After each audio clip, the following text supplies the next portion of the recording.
அன்பான சகோதரி, அன்பான சகோதரா, ஆண்டவராகிய இயேசு கிறிஸ்து இனிய நாமத்தினால இந்த மாலை வேளையில் உங்கள் வாழ்த்துக்கள். ஆண்டவராகிய இயேசு கிறிஸ்து நமக்காக சொல்லுகிற வார்த்தை, நம்ம இதயத்தை பார்த்து சொல்லுகிற வார்த்தை, நம்ம கஷ்டத்தை பார்த்து சொல்லுகிற வார்த்தை, நம்ம துன்பங்கள் தூரங்கள் பார்த்து சொல்லுகிற வார்த்தை, யாருமே சொல்லாத வார்த்தை. என்ன வார்த்தை? இதோட சமாதானத்தை வைத்து போகிறேன், என்னோட சமாதானத்தை வைத்து போகிறேன். பிரியமானவர்களே, நாட்டுக்கு நாடு சமாதானம் இல்லை, பிரச்சனைகள், போராட்டம். ஒவ்வொரு ஊருக்கும் பிரச்சனைகள், தெருவுக்கு தெரு பிரச்சனை, போராட்டங்கள். ஏன் நம்ம வீட்டுக்குள்ள சமாதானம் இல்லை? அப்படி நாட்டுக்குள்ள சமாதானம் இல்லை என்று நம்ம வீட்டுக்குள்ள சமாதானம் இல்லை. கணவன் மனைவி சரியாக முகம் விட்டு பேச மாட்டார்கள். அப்படி ஒரு சமாதானத்துக்கு வாய்க்கு வாழ்ந்து கொண்டிருக்கிறார்கள். பிள்ளைகளுக்கும் சமாதானம் இல்லை, பெற்றோருக்குள்ள சமாதானம் இல்லை, நல்ல ஒரு ஐக்கியம் இல்லாத இதுதான் வாழ்க்கையை வாழ்ந்து கொண்டிருக்கிறோம்.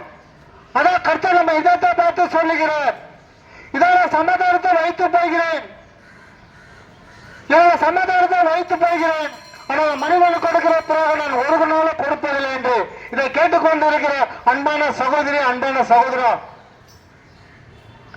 இந்த நேரத்தில் எந்த நிலையில் இருக்கிறீர்களோ, எதை எதிர்பார்த்து கொண்டு இருக்கிறீர்களோ, எனக்கு ஆக்ரான வார்த்தை சொல்ல ஒருவரும் இல்லையே, நான் அணுகுல வேதனைப்படுகிறேனே, துன்பப்படுகிறேனே, கணவன் நிமித்தமாக பிரச்சனைகள், போராட்டங்கள், பிள்ளைகள் நிமித்தமாக போராட்டங்கள், பிரச்சனைகள். அப்படி ஒவ்வொரு நாளும் மரணப்பிடியில் வாழ்ந்து கொண்டிருக்கிறேன், ஒவ்வொரு நாளும் மரண போராட்டத்தில் வாழ்ந்து கொண்டிருக்கிற அன்பான சகோதரி, அன்பான சகோதரா, அதான் கர்த்தர் சொல்லுகிற இதான சமாதானத்தை வைத்து போகிறேன், ஆனால் மனிதர்கள் கொடுக்கிற பிறகு நான் ஒரு நாள கொடுப்பதில்லை என்று. ஏன் அந்த வார்த்தை சொல்லுகிறார் என்றால், ஒரு மனிதனுக்கு கொடுக்கிற சமாதானம் அதன் நிலையற்றதாய் காணப்படுகிறது. ஆனால் என்னோட சமாதானம் உங்கள் ஆயுசு முழுவதும் வழிநடத்தும் என்று. அதான் கர்த்தர் சொல்லுகிறார், இதோ வாசப்படி நான் கதவை தட்டுகிறேன். எந்த வாசப்படி? உங்க இதமான வாசப்படி என்று நான் கதவை தட்டுகிறேன்.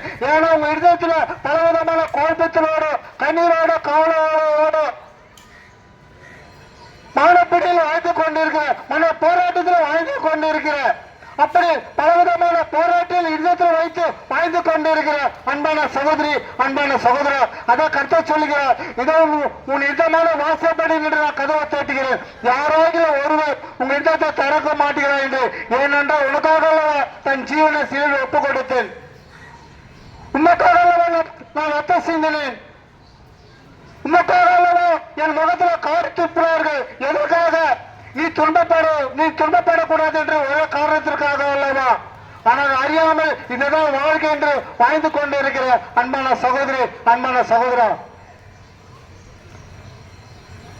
நானும் பலவிதமான போராட்டத்தில் கண்ணீரோடு, காவலோடு வாழ்ந்து கொண்டிருந்தவன், பல பிரச்சனையோடு வாழ்ந்து கொண்டிருந்தவன், அவமானத்தோடு வாழ்ந்து கொண்டிருந்தவன்.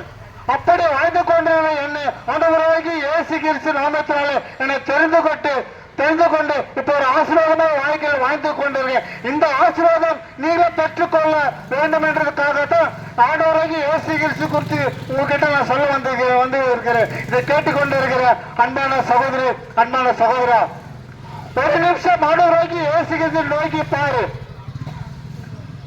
நம்ம இதயத்தை பலவிதமான யோசனையில் வைத்துக் கொண்டிருக்கிறோம், அதை எடுத்துக்கொண்டு இதை நினைத்துக் கொண்டு இருக்கிறோம். ஒரு நிமிஷம் நீ ஆண்டவராகி இயேசு கேட்ட உன் இடத்தை கொடுப்பதாகி கர்த்தர் நிச்சயமா உன் வாழ்க்கை மாற்றுவார், உன் பிரச்சனை மாற்றுவார், உன் கண்ணீரை மாற்றுவார். நீ எதிர்பார்க்கிற காரியங்களை கர்த்தர் நிச்சயமா நிறைவேற்றுவார். கர்த்தர் இந்த வார்த்தை ஆசீர்வதிப்பதாக. ஆமென்.